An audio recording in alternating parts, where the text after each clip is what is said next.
Compañeros, welcome to another edition of the SQL Data Partners Podcast, and where you wish you could be part of the pre-show. But we have hit the record button now, and so we will proceed on. And we're super happy to have Mala back. Mala, welcome. Thank you. So you've found another topic you want to share with us, but before we jump into that, right? Do you want to make sure I introduce Mr. Kevin Fiesel? Hello. Obviously, much less interested in having me back than Mala, but that's okay. I'm used to it. And our very newly minted that's right. MVP. Bum, bum, bum, bum, bum. I know, right? Yeah, despite my own best efforts, I managed to get MVP because I'm technically accomplished and clerically incompetent. So to tell everyone like the multi-part story. So I've been nominated, folks. No, I know, right? Well, so a friend of ours nominated me, and I do things at the last minute, right? And you have to fill out all your community contributions, and you're like, when did I present, and who did I present to, and what was the thing? You fill out all this stuff, and the email had said like must be completed by the end of the day, whatever the date was, right? And I go in and I can't fill it out anymore. I can't hit submit, and it's like the time's expired. And so I messaged the help desk, right? I'm like, the email says like June 20th or whatever it was. It was June 20th, but probably like in like the date time zone canyon thing or whatever, it was like no, it's the next day. I don't know. And they're like, you're UTC time. It was UTC. Yeah, time. yeah, that's probably what happened, right? You're thinking, like Eastern time, yeah. Probably. And so I'm like, can you help me out? And they're like, no, ask the person to resubmit. I'm like, well, oh no.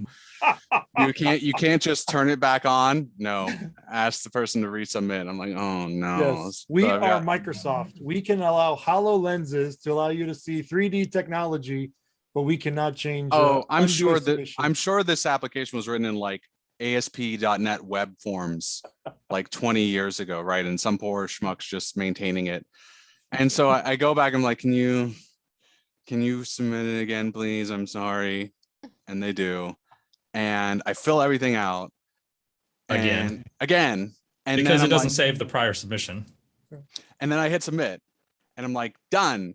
And then someone from the program, like a month later, is like, it reset the clock, right? So you need to keep filling it out until 3 months later when it's actually in. You know what I mean? Because it's not like, okay, it closed in June, so I refilled it, I hit submit, I'm done. It's no, it now is going to finish in like August.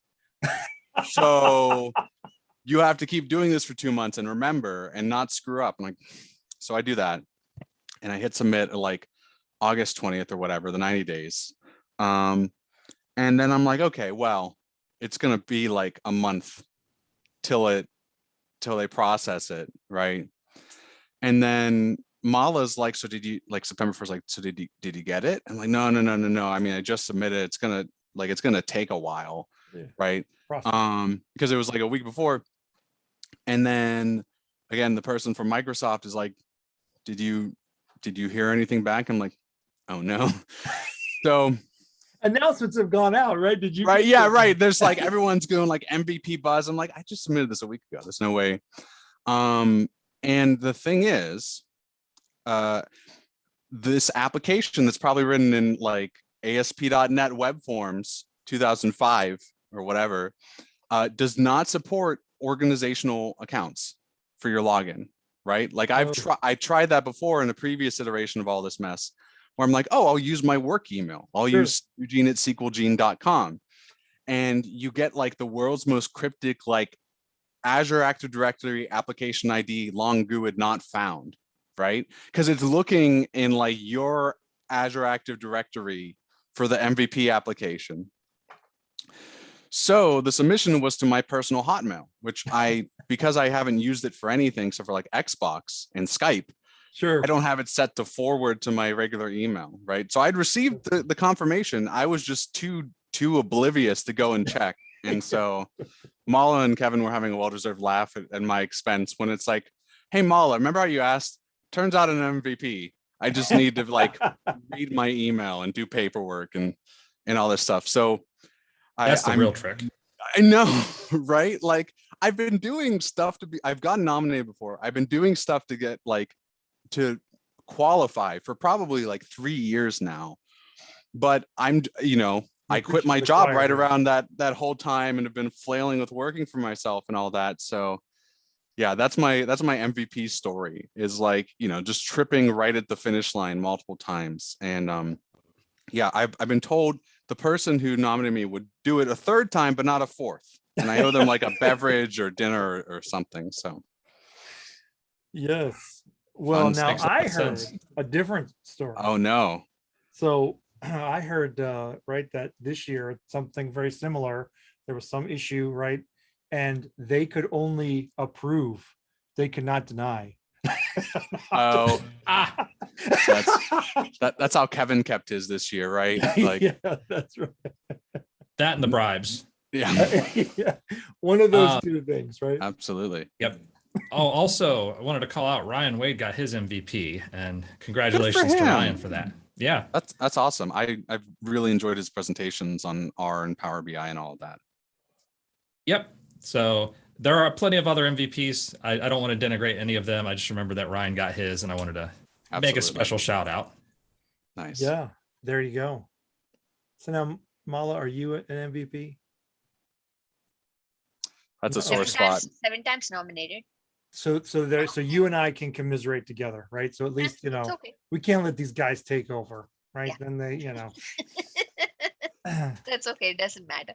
next thing you know, right, it'll be the Kevin and Eugene podcast, and it'll be like, Carlos who, right? We'll have Probably you on gonna as be a guest, Carlos. The Kevin and Eugene Variety Hour. I think that's how it would work out. Yeah, probably. Oh my goodness. Oh goodness. Okay, so our topic today, ScriptDOM. ScriptDOM.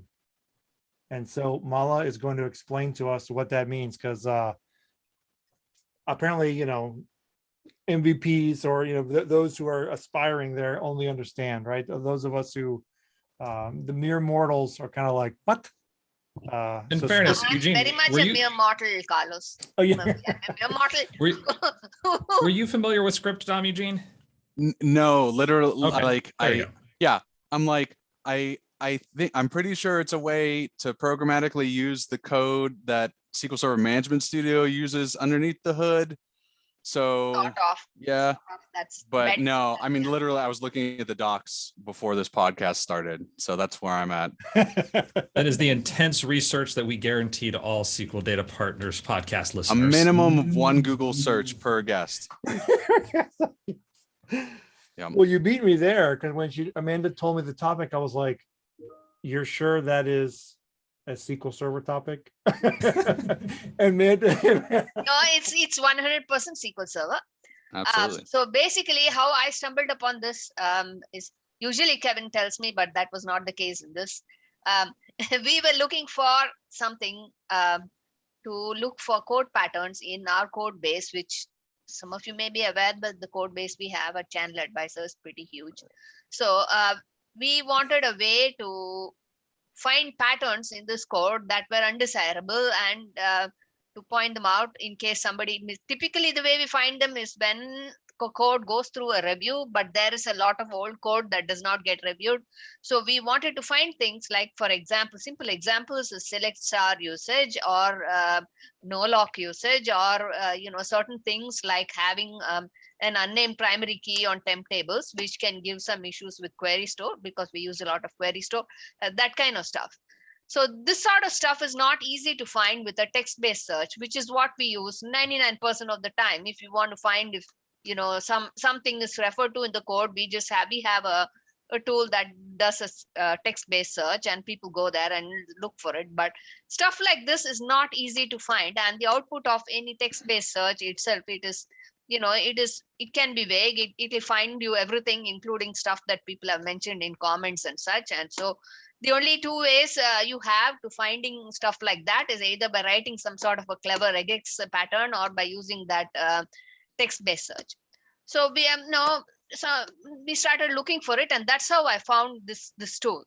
So ScriptDOM has been around for a really long time. I believe as far as Visual Studio .NET 2008, that was when it was first released by a gentleman named Gerd Draper. Those of us who are from the older SQL Server world, we are very familiar with his name, and he's still with Microsoft.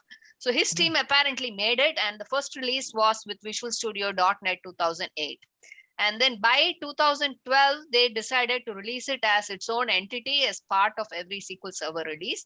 What it is essentially it's a DLL. It's a .NET framework based library that helps you to do things like this. That what it helps you is basically to do parsing, linting of code and formatting of SQL Server T-SQL scripts without asynchronously, without connecting to any SQL Server install or any such thing, just using any .NET framework based language like PowerShell or C# or VB.NET, whatever. It works with any of that. And so that's basically what it does. And that's how I got into researching more on what it can do and how we can write our own code to find patterns such as the ones I mentioned in the code. So I have the link to the download on your things. If you like, I can paste it in the chat, but you can download it as part of the DAC effects thing. Currently, it's released with every version of SQL Server, and there is the parser version is different for every subsequent release, and it goes back as far as 2008. So basically, it's a collection of classes, and there are several classes. The most important among them are the parser and the class that does the formatting, and what they call visitor classes that we can use for code analysis, such as finding patterns like the one I described. Now, the parser is by just, and you'll forgive me, right, Mala, for jumping in, right? So just that I can make sure I'm on the right page here. Mm-hmm. Yeah. So ultimately, we are. I know you did say we mentioned kind of formatting, but you're looking to parse SQL Server script, right? Mm-hmm. So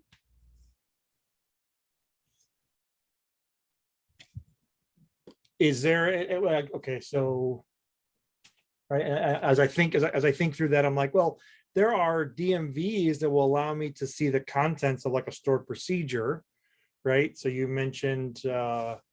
So I can find code that way, but I guess one of the examples you gave was, hey, am I not creating? So the way you use even that to search is you're actually searching in the stored procedure text with that DMV, right, which is the same thing as a text search. Like I mentioned, it has the same issues that a text search will have. Gotcha. That the results will be ambiguous, and it'll include everything by whatever text you mention and that kind of stuff. So absolutely, there are things that you can find, like there are many things you can find, such as with table properties and index properties and all that stuff with DMVs.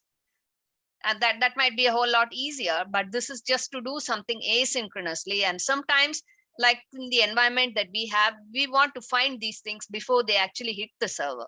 So before somebody creates a table, say on the wrong file group, or somebody has a setting off for creating an index, then we want to find that before it's actually live in production, or before it's pushed out as code. So that's the main reason why we use it. And you did mention about SSMS. From what I understand, and I don't know, these things keep changing. From what I understand, the IntelliSense that is built into SSMS is the same thing as what ScriptDOM has. But the rest of it is its own. Why they have two versions of doing it? The parser and the stuff that is in SSMS is not the same thing as ScriptDOM. That's what I understood from the talk that Arvind gave some years ago, but it may have changed now. Sure. Yeah, and the way to think about this, for people who aren't familiar with the term DOM, that's Document Object Model. Most commonly, you'll hear that with JavaScript. But in here, think of your favorite T-SQL query.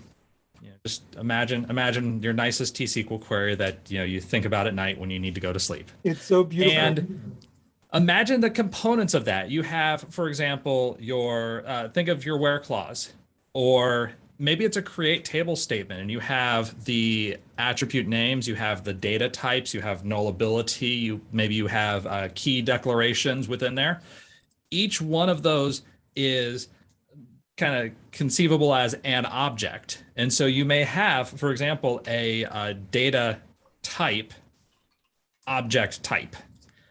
And now as you're taking that statement, turn it into a tree, where your tree starts off, you have the entire statement, and this is a create table statement. Within the create table statement, you have a list of attribute names. So each of those is, maybe we could call it something like an attribute name type. And that would be an object, and it's got its own declarations. It is of this data type, and it follows these properties, these nullability constraints. So these are attributes off of that object. That's a what if story version of this. In reality, it's very close, but Mala can tell us more. There are hundreds of types declared within this, and every part of T-SQL syntax that you could think of that IntelliSense Close to can 1,000 understand. actually. Over 2,000? It's close to 1,000. Oh, okay. Every T-SQL element is its own class. Right. So if you have a create table, that is its own class, a create procedure is its own class, a select is its own class, and blah, blah, blah, on and on. Delete is its own, insert is its own, and every construct of T-SQL that you can think of is a class. That's why it's huge. The namespace is huge. Yep. Even I just pulled up one here, temporal clause type, which is an enum. That is the clauses that you would use in a temporal table select query from system time as of, from system time between A and B, for system time contained in, et cetera, et cetera. So that is a class within this document object model. It is part of the ScriptDOM and will allow you to see, does this select statement contain the type of operation that you would use to query a temporal table over a stretch of time? And specifically, what type of operation are you doing? So there's a rather detailed level of sophistication.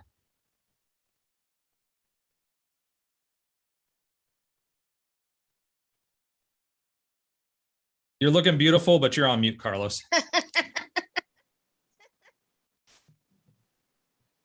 we go. Is that better? Can you hear me now? Much better.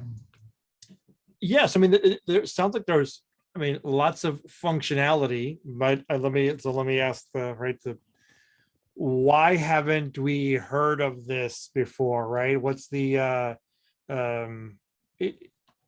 So is the main use reason case is kind of niche, right? reason is that it's not documented, right? So there is some automated documentation that's been generated, that's out there. Whatever is on the MSD and docs is the automated documentation that it has. And for the scope of the product, it's a beautifully engineered piece of but because it's not documented, it's not easy for somebody to just go in there and use it.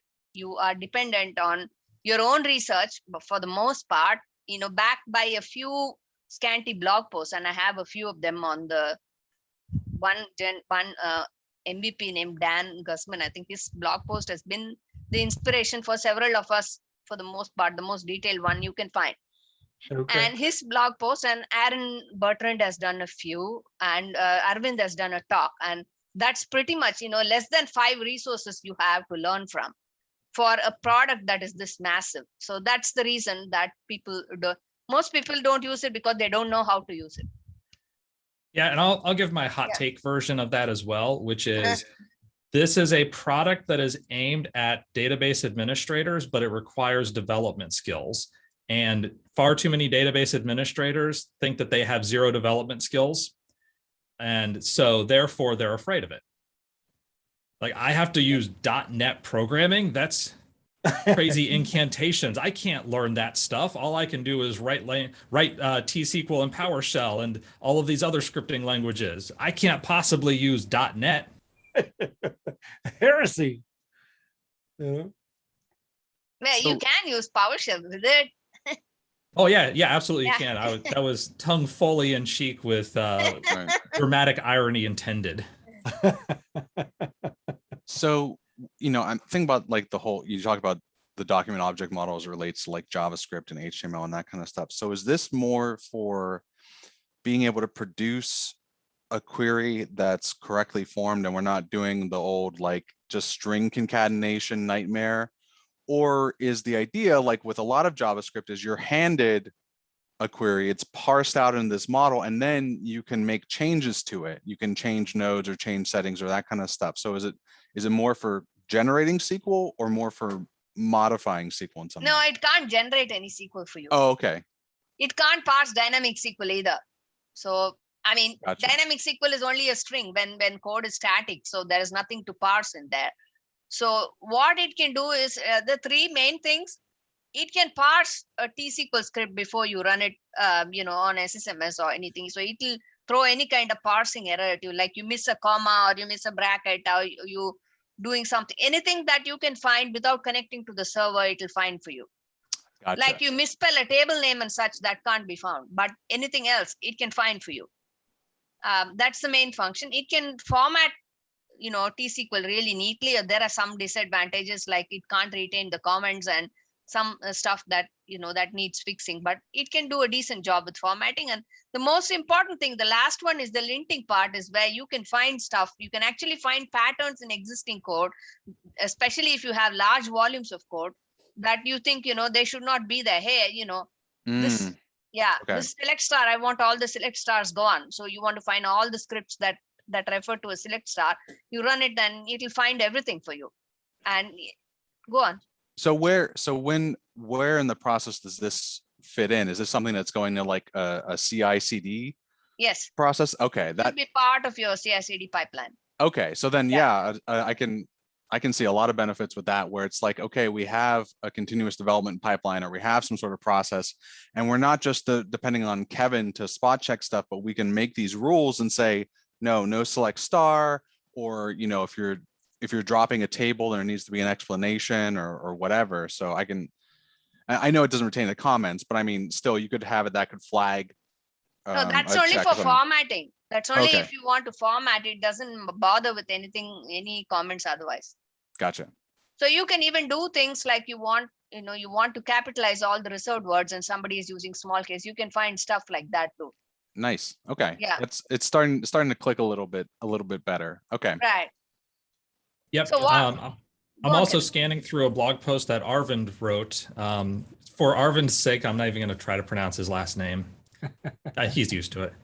But he's talking about a customer used SQL auditing. So you set up SQL audits, and that gives you XEL files. And you're able to read those XEL files in .NET and then parse them, looking for what tables are people querying, what types of columns are people querying, and also being able to tie that potentially back to the users who were querying them to ensure that nobody was looking at data that they shouldn't have been able to. Yeah, against injection attacks and things like that too, like finding select statements in code where they shouldn't be there and that kind of stuff. It's very useful. Right. Yeah.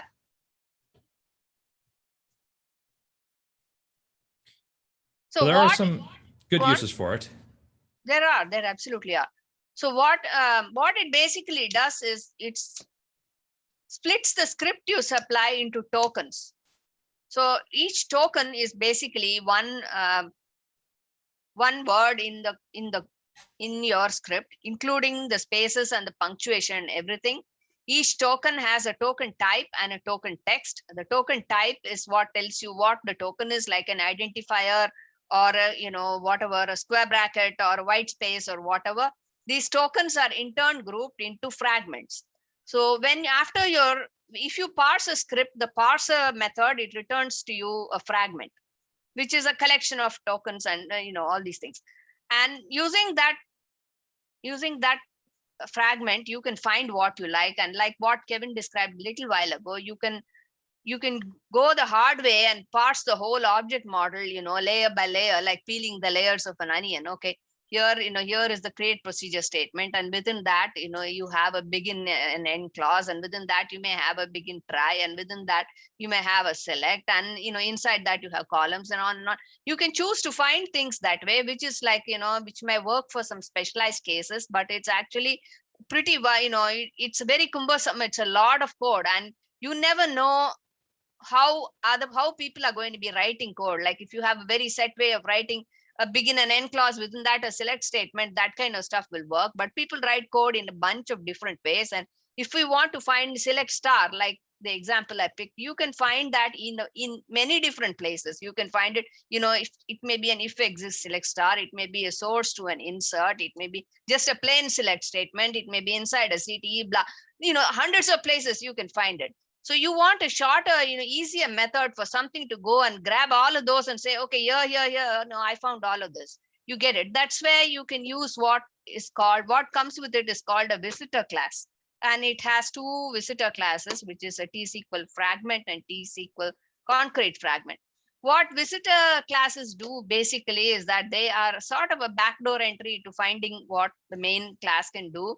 Like instead of adding methods to the main class, what they do is to create a visit class and then to that you pass the fragment, and it will go directly and see if it can find the whatever you say you wanted to find, whatever class you wanted to find, like select star statement. If you supply, then it will go into that visit method and it will see what it is and then find it directly for you. So that is sort of, that's the best I can describe verbally. Maybe Kevin, you can describe that a bit better. What is a visitor class and how it works and around that. I think that's a pretty good description of it. And And I can frankly, show you, if I'm allowed to share a screen, I can show you how it works. You are allowed You to don't share have the to. screen. For those viewing at home, we're gonna look a little different here for a second, but I promise I won't keep it too long, and so that people who are listening on the radio are not baffled by what we're talking about. Sure, here we go. So let me show this first. So if you want to go, find things the way, the onion peeling way, this is how you do it. So this is the abstract syntax tree that it creates. If you parse it, and then, it will have batches, all these properties, and these properties that you see below here, these are common for at every level. So it will tell you where this fragment, the start line, the start column, the first token, last token, and all the tokens inside of it, and the offset. So this will be there at every level. So at the highest level, when you have a batch, this is what you see.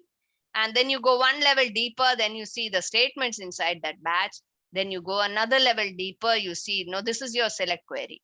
So it will say the query specification, the schema, and then, if there's a CTE, if there is a hint, all of those things at the high level of a select query. And then you go so inside. giving a little bit of color commentary on what Mala's shown so far, in case you're not able to see this in person. Think of, like we were saying, you have the entire SQL query itself, and that could be more than one SQL statement. Let's just say it's a fairly simple select statement. Well, that first layer was the whole shebang. The next layer you're talking about, this is my select statement, and it starts at this many bytes. It goes this many characters long, this many bytes long, and that range constitutes the entire select query. Everything, select from, where, group by, having, whatever, order by, everything in there, including common table expressions, including exists clauses. Whatever constitutes that one statement is the whole thing. Then we get to that next layer where it's breaking down the components. So in this example, you had a select clause and an into segment, an into clause of that. Right. So all of this, the various parts, a select statement in itself can be used. So if you have an into table name, that is what goes here at this level. If you have, and you don't necessarily have to have all this in a select statement for it to show it to you. So it will always be that it will just be empty. Like if you don't have an into clause in your query, then whatever is near the into is going to be empty, like it is for the on. So it's not going to error out because you didn't have it in your query. It's just going to be a null. It will return null for you. So if you go to the lowest level, like if you have a select star in a query, then the select elements are going to show you, like this first one says it's a select star expression. So what this tells you is that this person has put a star in as one of the selection elements in the query. And so if you look for the select star expression, the select elements, then you've got a select, you know that this query has the select elements. So this is one way to find it, the cumbersome way. And if I look at my code, then if I look at the code, then what I do is like, parse through this whole thing. So I'm supplied a select statement. If it is select statement, then I go and, I have to go layer by layer. I don't think I pulled the right code for it, but that's okay. So I have to go layer by layer and find it. And as opposed to, suppose I have, what we just talked about as a visitor pattern, then what I can do here is to visit like this. And this is a no lock hint, not a select star, but okay. So I'm trying to find a no lock hint. So I declare what is called this class, which is a T-SQL fragment visitor class. And I use this what is called a table hint here. So when I go down here, what I do is this is the parser. So the parse method returns what I described as the fragment. And I'm checking here if there are any parsing errors in the code. There isn't anything. So then I call this table hint reference, what we saw above, this class reference. I declare a new instance of it. And this accept method, I pass the visit, this whatever is returned. This fragment is returned from here. So I pass the fragment to this accept method. This accept method will visit that class right here that I have here. And here, you can check if this table hint dot hint kind, and this hint kind, you can have any hint that qualifies as a table hint here. And you check here if, if this is a no lock. So if a no lock is found in the table hint, immediately, I want an error. So I create an error and I tell the person that at the line column and this many characters, I found a no lock hint. So to show how that works, I think I have something open here. So I have a stored procedure here with some no locks, and I can call it like right below. Okay, I don't need that. I found it. Okay. While Mal is getting that set up, again, color commentary version, think of it as that tree of all of the different components that make up your T-SQL statements. And you're going through. The visitor pattern is a way of saying, look, I'm looking for a particular thing. If you're not this thing, just keep going, keep walking through the tree until you get to a thing that might be what I'm looking for. So in this example, if we're talking no lock, that is a table hint. And so show me all of the table hints. All right, I've gotten to a table hint, and now I need to answer the question, is this a table hint that is of interest to me? Check the type of table hint. This is of type no lock. Oh, now we've got a no lock. I don't want no lock in here. I want yes lock. And so I can, what Mal is doing here, write out a warning, write out a statement to the screen that says, hey, this file right here, this line of code has a no lock warning or a no lock hint. And so let's fix that, please. Yeah, so thanks to some frantic Googling on the visitor pattern, I think I'm starting to get it, where it seems like a lot of it's about inverting where the business logic lives. And so you're basically able to create this visitor function that's saying, okay, here's what I care about. And all of the elements of this tree support that visitor pattern. And so you can basically say, okay, I'm going to go door to door at each of these elements, and then I'm going to do whatever if I find a no lock hiding in this hotel room, right? And we're going to go through each of them. And so it's just it's a way of structuring where you put your business logic, and that makes sense to me. Yep, straining the metaphor a little bit further. Please. It's less that Eugene's going door to door, knocking on all the hotel room doors, trying to find vagrant no locks, and it's more that Eugene has hired a person to go door to door, and when they open up the door, it's like, oh, that looks like a potential vagrant. Let me call up Eugene, and then Eugene says, hey, are you a no lock? And then it says, yes, I am. And Eugene says, get out of my house. That's exactly how it works. That's a great example. Yeah, we should provide feedback that that's the example they should give. Right. Right. And I think if that was on the documentation, then obviously, right, the user, Everybody would get it. everybody would get it. Yeah, that's very good. Possibly this agent is the same one who works for M in Power BI. There's another famous Eugene metaphor. M stands for minimum wage, because that's the type of work that this person would do. Yeah, minimum wage and manual for sure. So sometimes you may have to write additional code to find exactly what you need, because not all use cases are direct or simple. Like even if you take the case of no lock itself, you can have somebody just say set transaction isolation level instead of using no lock all of one. You want to find that too. So for that, you may have to write another visitor class to find the set statement. That is, you need to have two visitor classes in that code to find that too. And even with the select star, if you have a select star in an if exists, it really doesn't matter that much. It's not going to hurt anything. So you want to exclude that from being somebody's mistake. So for things like that, for nuance cases like that, you may have to write additional code to find, okay, is this coming from an if statement?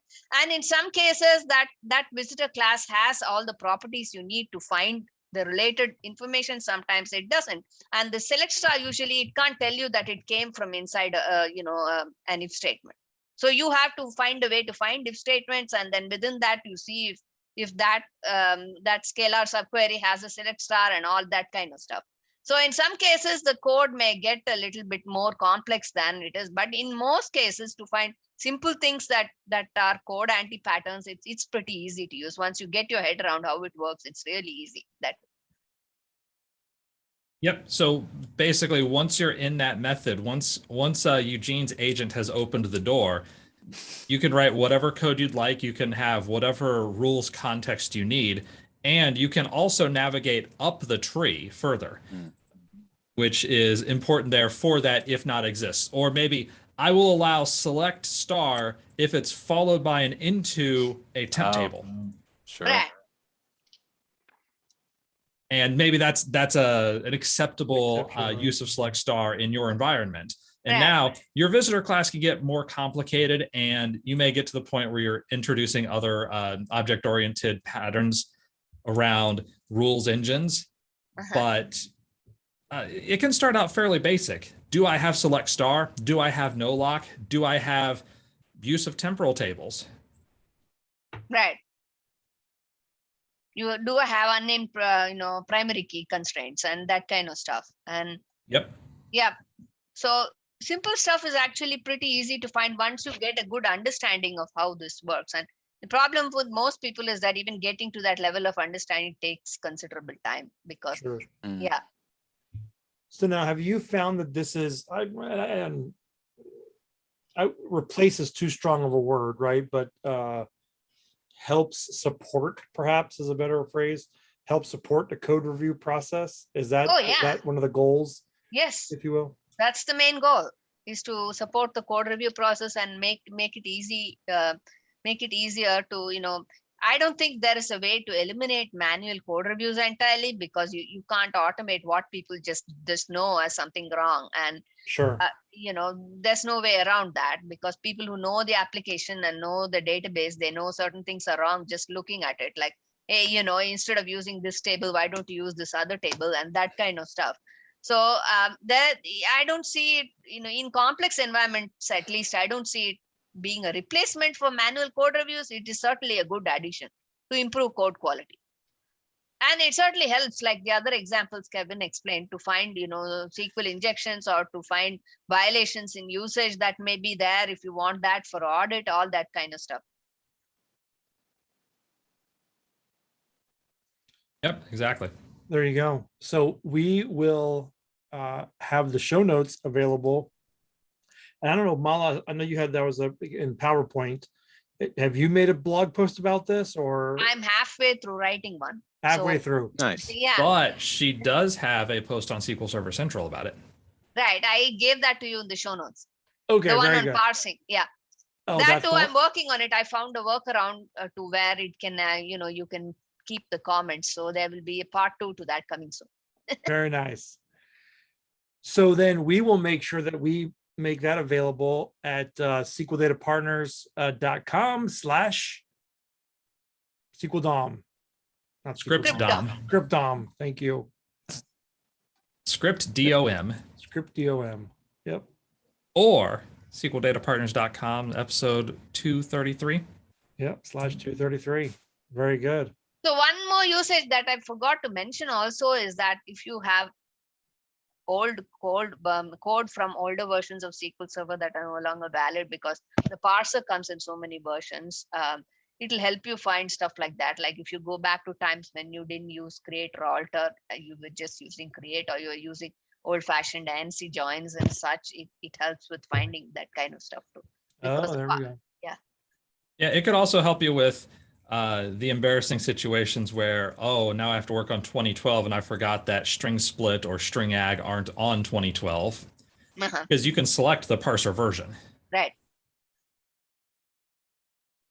So go back to that prior parser version and now you'll see, oh, right, these aren't available. Instead of having to run it and be embarrassed when you get a syntax error. Function cannot be found. Yeah, you know. Yep. Okay, well, very good. So, compañeros, right, as you get this, take a peek, right? So, for those of you who are programmer savvy, right, we're always interested in your comments. If you're one of the fans of ScriptDOM, let us know. I'd be very interested in getting getting your thoughts, and obviously if we can help out other folks in what they're trying to do, then that's a win, right? That's a win in my book. Mm-hmm. Okay, so I guess last takes, or can we go to SQL Family? We can. If you have any other questions, I'd be happy to answer from what I know. Yes. Yeah, and very good. We'll make sure that you're so I guess let's go ahead and do that. So if folks want to get a hold of you, Mala, how do they do so? My best social media contact is on Twitter at SQLMAL. SQLMAL. There we go. Very good. So before we do the rest, we'll go ahead. Well, we've had you on before. We want to re-ask you these questions, right? SQL Family. How'd you first get started with SQL Server? How did I get started with SQL Server? Now that story has not changed since last time, but I'll say it. I worked for a firm on Wall Street, actually right opposite the Twin Towers. I left about 4 months before 9/11 happened. 120 Broadway. I worked there. Beautiful old building. Lots of tourists used to come to take pictures of the building. Anyway, I worked there, and my boss was a DBA. I was a VB programmer on his team, and there were 3 of us. And my boss, one Friday evening, he went out on town, and he had a few drinks, and he came back, and this was, I think, SQL Server version 6 back then, and he dropped a database on production. And we were not on call back then. I was only a programmer. I didn't have call that, but they called me at home, and they sent a limo to my house to come into the office at about 1 o'clock at night. And I became the DBA after that. Wow. That was the story. So after that, since then, I've been a SQL Server DBA. And at this present job, I'm a database engineer, which I'm really liking a lot. But I was a DBA for 20-some odd years. And so that, when you saw the SQL DOM, right, all those memories flood back, and you're like, oh yes, I can do this, right? You walk and chew bubble gum. Yeah. Well, I'm not sure that too many of these questions have changed since the last time you've been. So let's see, let's jump. What famous person in history would you want to spend the day with? So actually, I was thinking about this before I came on the show. I don't know if it's a person in history, but I would like to spend a day with Bakudi, who's actually my favorite, among my favorite SQL family people, because Buck is never short on jokes. He always has something funny to say. He makes you laugh. And he has so many stories from working in NASA, from working, in the defense, from working in Microsoft. God knows the history of any product, and the man can talk to you for a whole day about it. So if I had time to spare, I would like to spend time with Bakudi. Yes. There we go. Now, so diverting just a second, you did go on, were you on the SQL cruise where he was there? Yeah, I know his family and really well. Yeah. Oh, there we go. Very good. So you did get to spend a little bit of time with them. Yeah. That kind of came true already. Okay, very nice. Okay, and our last question for you today, Mala. What's your favorite ice cream topping? What's my favorite ice cream topping? Is chocolate syrup. Chocolate syrup. There we go. Yeah. Awesome. Well, Mala, thanks so much for being with us today, telling us a little bit about ScriptDOM. So now we are all a little bit smarter. And compañeros, you can go find all the anomalies in your code, right? Let us know how that goes. I will be also at the Task Community Summit in November. I'll be talking on graph data, which we talked here, in the last episode. So hopefully everyone is attending.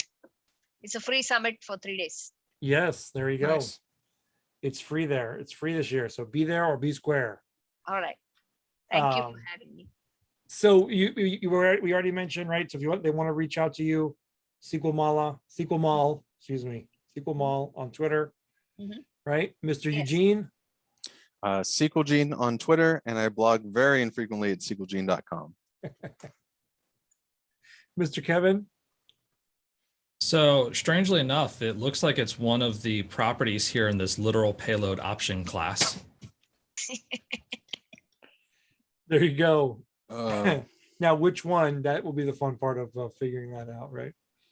I believe it would be script token stream. That's where you're going to be able to find my information.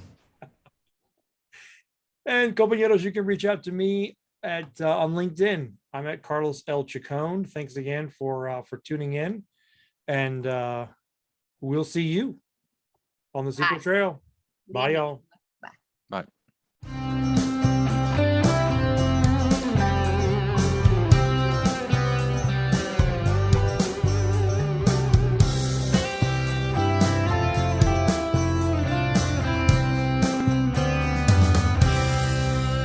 SQL Data Partners.